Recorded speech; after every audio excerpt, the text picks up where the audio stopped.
Hello and welcome to the Hollywood Critics Association's Foundation After Show. Each week on this show, we discuss the latest episode of the Apple TV Plus series based on the beloved science fiction novels by author Isaac Asimov. I'm Jami Philbrick, entertainment journalist and critic for We Live Entertainment, and a member of the Hollywood Critics Association. We have a great show for you tonight. We will be discussing have a spoiler-filled discussion of the latest episode of the series, which dropped tonight, entitled The Missing Piece. As always, I am joined by my two co-hosts, Yael and Nikki. Hi, guys. Hello. We've got a great episode, another great one, actually, 2 in a row, last week and this week, which is great. Episode to talk about. So let's do a quick recap, as we always do. This week's episode, we learned of Farah's backstory and that Hugo lived. Salvor frees herself from the Anacrons and launches a plan to stop the Invictus from jumping, but it might just kill her in the process. Ultimately, she is unable to enact her entire plan, and the Invictus makes the jump into deep space, parts unknown. We find out that the force field around the vault is getting larger, while Harry's consciousness explains his plan to Gale, and that there is a second secret foundation. Gale rejects Harry's plan and escapes the ship in a pod. Meanwhile, Day completes his journey and relays his vision to the Zephyr, neutralizing Halima Aoife's power. Demerzel enacts Day's ultimate play for power, and the truth about his vision is revealed. So there's a lot to unpack with this episode. We could probably spend the whole episode just talking about Day's vision, but we'll get to that. Let me start with Yael. What were your thoughts on this week's episode? What did you like? What did you not like? What really spoke to you this week? In a surprising turn of events, I really loved this Brother Day journey, this pilgrimage. I loved the way that it ended. What a fun twist. I love what he had Demerzel do. I was, amazing. So into this.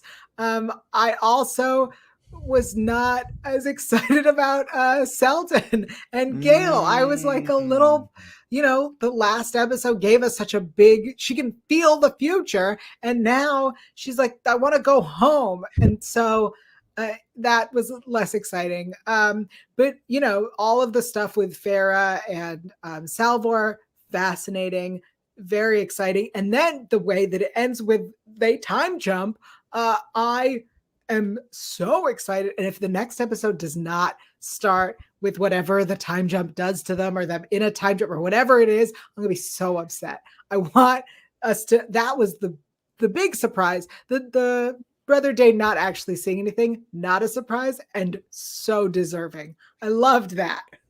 Yeah, I agree 100% with everything you just said. Loved the Day story this week. Not so much into Harry and Gale, which was sort of weird, I guess, because it was sort of anticlimactic, because we kind of learned a lot of stuff. I mean, it was great to learn about this second foundation and kind of, that's something Nikki had sort of been talking about from the books. And so it was great to see that happen. But short of that, there wasn't a lot I got from their story. And then I agree. I mean, I love Salvor and kind of coming to head with Farman and Farah and everything that happened on the Invictus. So I was really into Day's story this week. And again, we'll talk about that in a minute, but let me get Nikki's thoughts on this week's episode. Oh, the same. I, was so into the spiral journey and, just the whole emotional, part of that, the spiritual part, the battle with Tania Miller's character, Zephyr, Halima. And, Demerzel again, still, with this swayed loyalty, but, I just thought, the drag that Demerzel gave Brother day at the end with, it would be a shame if you didn't see anything. It was just right. really, really, that was fun. I loved the Invictus ship and all of, the gadgets, the Anacreon hunter throwing this gadget up into the air that, they put a lot of detail in it, which was really cool. And the I guess the machinery that allows them to control the ship, it was like archaic, but they're like having to connect their human bodies to the machines to get it to jump and various things. So that whole thing was fascinating. I love the detail in that. And Hugo's back. So yeah, woohoo! To see him back, like, yes, they had a plan. So yeah, love this episode so far. Yeah, I totally agree. Let's talk about that. Let's just jump in with, there he is. There's Hugo. I got to be honest, like, I was so, because I've grown to really enjoy this character, and especially I love the way, because he's obviously a badass, and I think in another show maybe he'd be the lead and Salvor would be the side character to him, and I love that it's a reverse and that he's just there to kind of, he loves her. He's there to help her, and he knows she's a badass and doesn't always need his help, but he wants to be there for her. And I love that. And so, yeah, I was really, when I saw him float off. Now, the first thought that came to my mind was, well, people don't always die on the show. So we may see him again. But we were talking about this last week with Raish, that we thought that he, do we see him again, or we're not going to see him again? And we believe he's dead, but we just saw, Hugo float into space. So, although we did see Raish float into space, but at least Hugo had his equipment on him and was able to figure that out. So yeah, loved, what a great thing to find out that Hugo survived. And then in theory, he's calling, his old planet, I forget what's that Thespian. Yes. I would imagine to come in and help. And so now this is something that I was a little confused about. But is that who does, in fact, I wasn't sure if that was Thespia or the Empire that comes and attacks Invictus at the end. Do we know which one it is? Was it clear to you guys? I believe they said it was Thespian. They did say it. Okay. I missed that. Yeah, he was speaking Thespian into the communication panel. Got it. I think Yael whispered something when she saw these ships. Okay.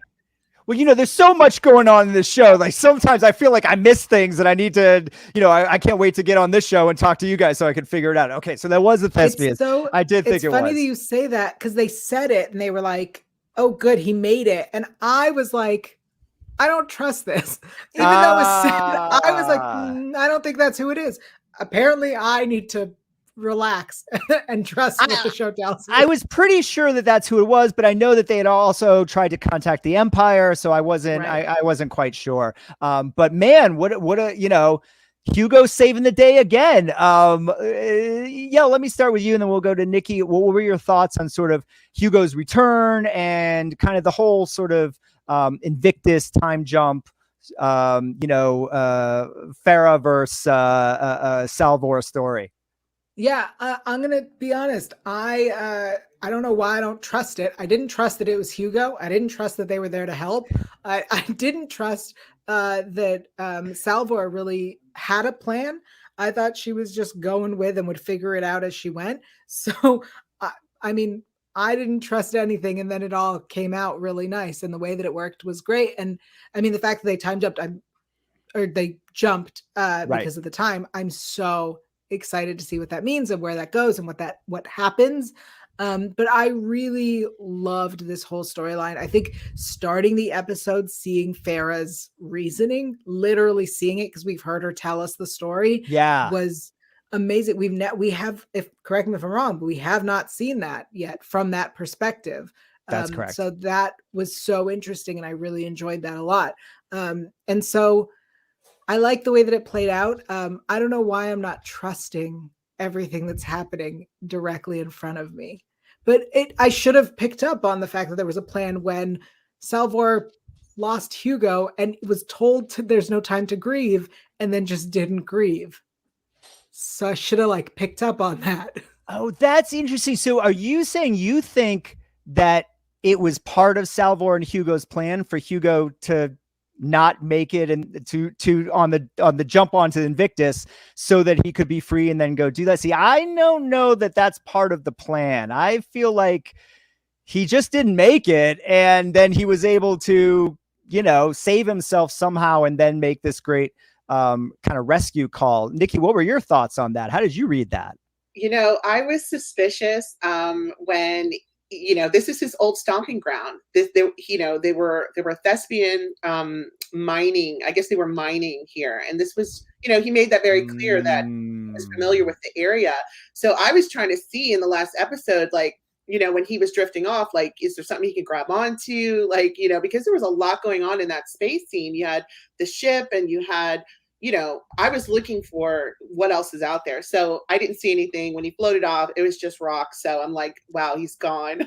But yeah, it was just really exciting to see him back. I feel that was just something they had planned, because everyone jumped off the ship, jumped to the Invictus, and he was the last to jump. Now that we know he's surfaced, now it makes sense.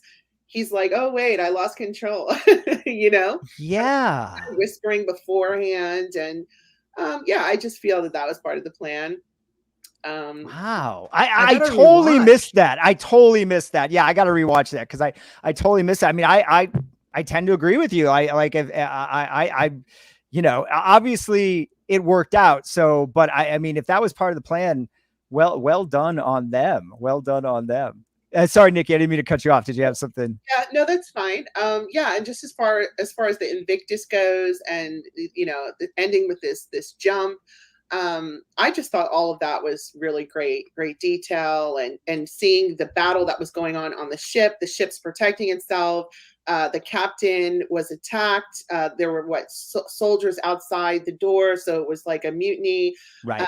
And this XO written on the dome, like all that was fascinating. So really enjoyed it.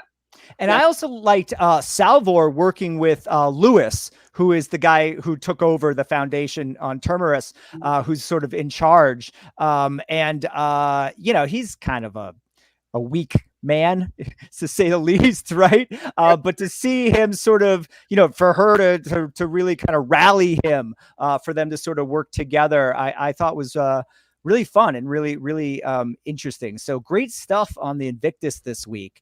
Well, let's jump into this guy. Let's jump right into Brother Day. He was our brother Dawn when we started the series, and now he's our brother Day. And he went on this journey. What was the? Let me see if I can find what the journey was actually called. It's the spiral, the Great Spiral. Yeah, the Walk of the Great Spiral to the Triple Goddesses. Exactly. And so he went through the journey, and then he got to the water. He's bathed in the water, and supposedly had a vision. And then tells that vision to the Zephyr, and then of course that really gets them all, that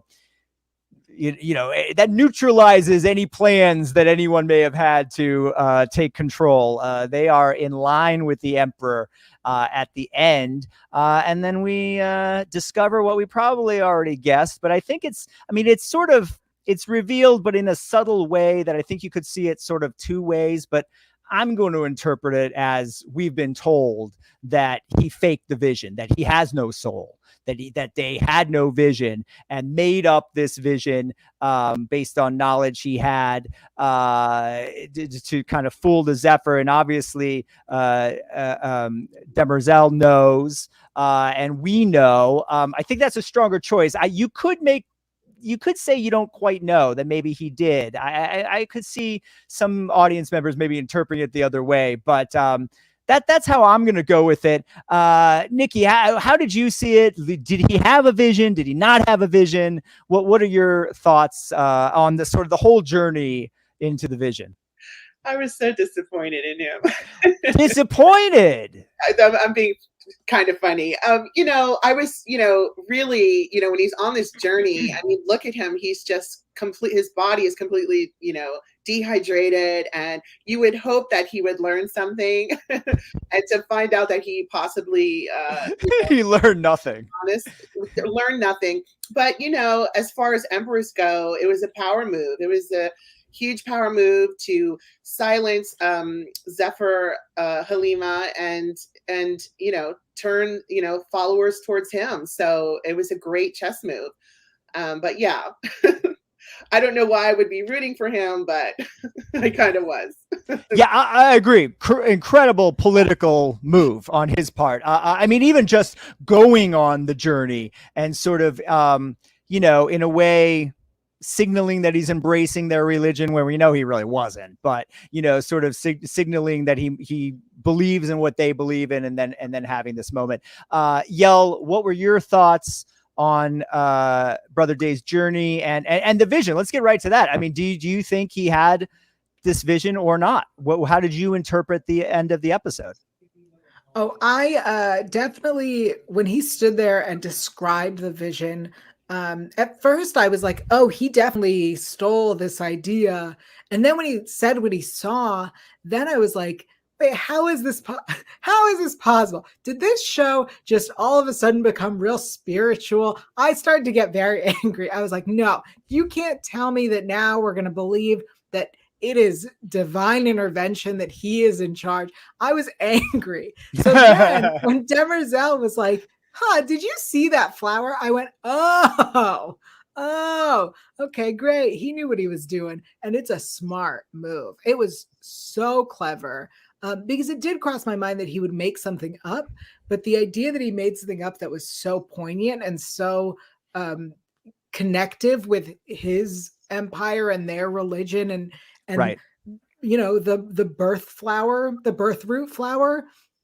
I didn't think he was that clever. So I was very impressed. And yeah, no, he definitely did not see anything. As we see, Demerzel, as Nikki said, really a good drag. And then when he's getting sealed up for his trip, we see it. That person is soulless, and I 100% believe it. That's the moment that did it for me. Until that moment, I think I was sort of not sure which direction they wanted us to go in. I could see an interpretation either way. But I agree. It's pretty clear to me, unless we find something else out down the road, that in that final moment of tonight's episode, that, yeah, he made that up. I want to talk, before we move on, I just want to talk about Lee Pace's performance in this episode, because I thought it was absolutely brilliant. I loved the way the embodiment of his movement when he was walking in the desert on that walk, the way he moved, the way his body was obviously sunburned, and getting to see sort of the vulnerability of him. And then I loved the actor and the character he was playing, of sort of the I'll say his accompaniment, but the guy he sort of befriends on this journey, who's another guy who kind of makes it most of the way with him. There were moments where I was wondering if that guy was actually there or not, right? There were moments where I was wondering, is that a mirage or not? Like, did Day really meet that guy and go through that with him?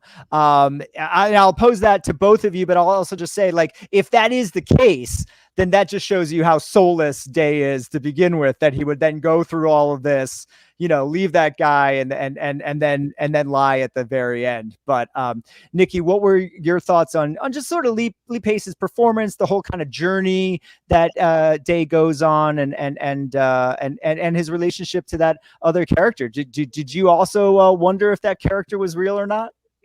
I did not. That's a good point, that it could have been a mirage. Right. He's, dehydrated. I agree with both what you and Yael had mentioned about, how does he go on this journey? And if that man was real, go and still do, terrible things. But, he basically, I believe he ordered for Zephyr Halima to be killed by Demerzel. He sure did. Who goes on a spiritual journey and you're ready for death again?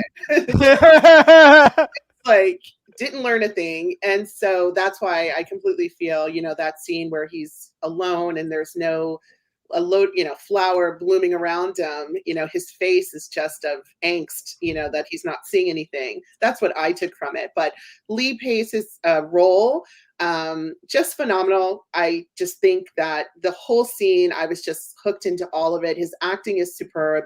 And then opposite Laura Byrne and Tania Miller, the three of them, I just think they're such great actors. So so I just loved it all. Yeah, absolutely. What were your thoughts on sort of Lee's performance, the journey of it all, and did you wonder if maybe that guy was a mirage? So I did not wonder. I thought that guy was definitely real. The person who was being given water on the side, them I thought were not real. I thought that I thought was not real. But I will say, I think Lee's performance was incredible. A lot of times you'll hear actors talk about how they have this story in their head of who the character is, but until they get the costume on, they don't like really feel like them. So to see Lee Pace in nothing, like he's not wearing a costume, but still to be able to show you he is royalty, he is trying, he is suffering through this. He is manipulating this old man to tell him about what people see. I think that was so incredible. And there's a moment after the old man dies where he moves him to the side and he is hobbling down and he's walking with one foot up as though like his heel was hurt. Anyone who's ever like hurt an ankle has walked like this. And I was like, that is such a small choice. And you see it. This man has been walking forever in the desert and he's dehydrated and you can see his pain with every step. Lee Pace is amazing. He's just so talented. Yeah, no, he's great in this role. Really a great. And it's funny because I talked at the beginning, after the first episode where I was kind of like, he's sort of playing his guy from Guardians of the Galaxy, but it's all right. No. This guy is giving a really, really interesting and full performance here. I mean, remember, this is the second character that he's played on the show. So, at this point. So, and Nikki, you brought up Day's order to Demerzel. I was so close to saying it right this time. Demerzel and assassination of Halima. Just a really beautiful scene between those two actresses. I just wanted to give both of you a chance to talk about that because I really liked those performances. Yeah, a lot of emotion between Laura Byrne and Tania Miller. So much emotion in that scene. And, Laura's having to play this character that is having to, she has this deep love for, the luminous religion and the people, the maiden world. And then this loyalty to the Imperials. So you just saw her balancing this, and it was just incredible. Just the visuals, everything. It was just a really beautiful scene, and horrific because she's actually murdering her. So very well played. Yeah, absolutely. Well, before we run out of time, I want to mention one other thing, and I know that it's the storyline that we all like the least this week, but I think there was one very important thing mentioned between Harry or Harry's consciousness and Gale, and that is that there is a second foundation. And this is something, Nikki, that you knew from reading the books. And I think something that you maybe had kind of guessed about, Yael. Why don't you start with that? Talk about what your feelings were sort of learning of the second foundation and where that may take us into the last few episodes. It's funny because I no longer have any idea because, Nikki kept telling us in the books, there's a second foundation. And so now I was like, all right, they've announced it, second foundation. And then Gale leaves. Right. And then she's like, I want to go home. And she leaves. So I have no idea. I don't know where we're going. Well, Nikki, let me ask you, because you knew about the second foundation from the books. What do you sort of see? How do you see whatever was sort of in the books playing out in this? How do you see them sort of adapting it? And, with Gale going off, is she going, one would assume that she'll be back before the end of the show and that she'll be part of this story somehow. But, you know, what do you think is the next step with the foundation and with Harry's plan? Yeah, well, Gail is, like I mentioned last week, you know, she's this, you know, she's kind of made up of a couple characters from the book. So it's hard to kind of predict, you know, what's going to happen here. When I originally thought she'd be a part of the second foundation, it was really just because she wasn't on the first one. So, you know, it was just kind of like, what are they going to do with her? Right. And I don't feel, you know, they need her, as she's mentioned. She wasn't a part of Harry's plan. So, you know, as she said, information won't die. And, you know, he's clearly, you know, in the book, you know, he always appeared as a hologram, and he was always kind of appearing as a hologram to kind of discuss the meaning of the crisis that they were going through at that time. So now he's a lot more involved. You know, he's clearly has control over things in this world. He's more than a hologram. So I think he's headed to, you know, his former planet to, you know, start this second foundation with or without her. So I do feel she's going to be back. I don't think she's gone. As I mentioned last week, I still feel there's a connection between her and Salvor and Raish. So we'll see. You know, it's fun. It's just fun, you know, seeing how things are playing out. Now, you said something interesting I caught there. He's more than just a hologram. What do you mean by that? Well, in the books, like I said, he would appear as a hologram. I'm not going to say too much, but you know, he would just kind of discuss the crisis that they were going through and give the foundation feedback. And it was, you know, pretty generic. But here, I mean, look at the emotion and what he's doing to Gail. I mean, she wants to leave and he's almost toying with her. So, you know, you kind of feel almost, you know, kind of irritated by Harry, like, let her go. Like, this is getting dark, you know? Right. So there's a darkness. It's more than a hologram. It's more than a message. It's, you know, kind of, you know, the holograms we've seen in past episodes where Brother Dusk was pulling up, you know, Harry. Well, that was kind of like a rewind of what Harry was predicting. So that's kind of how it was in the book as far as a hologram. So, yeah. So interesting. Yeah. I mean, this was the most evil that we've seen Harry, right? Like, I mean, he's always been a little bit, you know, kind of riding the line there, but I really, you know, I mean, he's borderline creepy with Gail on the ship. So, yeah, interesting to see where that goes. Well, just while we have a couple of minutes left, predictions, thoughts for next week. What are you hoping to see? What do we want to see more of? Yael, I'll start with you. Whatever the jump did, whatever happens to a live body during the jump, all of that, I want that. I want to start there. That's where we should start. Now that Gail is going home and, you know, has a few 100 years, 100-something years, a long 108, I believe it was. Yeah. Cool. I'm okay with that being done. Let's stick with the stuff that has the action and the excitement. And, you know, Harry can make it to his planet and as a consciousness can wait till a body comes around to make this foundation. Yeah, it's interesting. I agree with you. I mean, I hope the episode starts with Invictus. I'd love to see more of that story and wherever it's going, culminating up until the finale here in a couple of weeks. I think that I agree. I feel like I don't think we're going to see Gail this next episode. I think we'll see her before the series is over, before the season is over. But I feel like maybe we'll get away from her and maybe even Harry for an episode.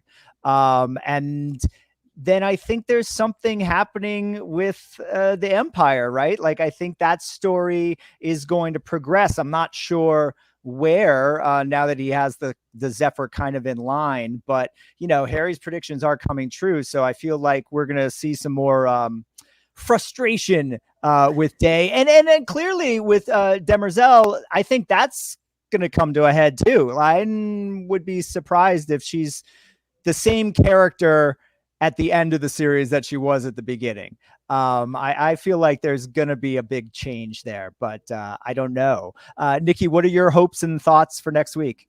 Well, I definitely enjoy seeing, the Empire challenges. This one with the Maiden World was fascinating, and I hope we get to see more of that. That's the basis of Asimov's work. So I just love that. I'd love to see more scenarios like that. We had that glimpse of Terminus and the null field that was expanding. So I'd like to see kind of what's going on with that and the vault. Can't forget about the vault. And, like you mentioned, you don't think we're going to see Yael anytime soon. I agree. She's in this pod for 130 odd years. So we probably won't see her anytime soon. And then, just what Yael said, to see what's going to happen with the jump, where they're going, and, if they're going to, get towards Trantor. Yeah, and I'm glad you mentioned the vault, because I that's clearly, it's right behind us. It's been part of all the marketing. Clearly that's going to be important, and something big is going to happen, one would assume, with that before the end of the season. Awesome. Great episode of both the Foundation and our show. Great discussing this with you guys. But that's all the time that we have for this week. Thanks you so much for watching. Please make sure you hit that subscribe button, like this video, tune into the HCA's Foundation After Show every Friday at 12:01 Pacific Time and 3:01 Eastern Time. Nikki, let everyone know where they can check you out. You can find me anywhere on social media at Nikki Fowler 28, and also at Glitter Magazine. And you'll find me here at times on the Hollywood Critics Association YouTube. Yes, absolutely. We're all here sometimes. Yael, let everyone know where they can find your work. I am everywhere on the internet at Yael Tygiel. That is YAELTYGIEL. You can find me Wednesdays on the Hollywood Critics Association on Hollywood Approved. You can find me Sundays on Fanversation for Law and Order S Review. And you can find me on the official Leverage Redemption After Show, a very distinctive podcast only on the Electric Now app. Awesome. And I'm Jami Philbrick. You can follow me at Philbrook, Instagram, Twitter, my name on Facebook. And also be sure to check out another show I host here on the HCA, Pop Council Podcast, every Mondays at 11 a.m. Thank you all for watching. We'll see you next week on The Foundation. Bye.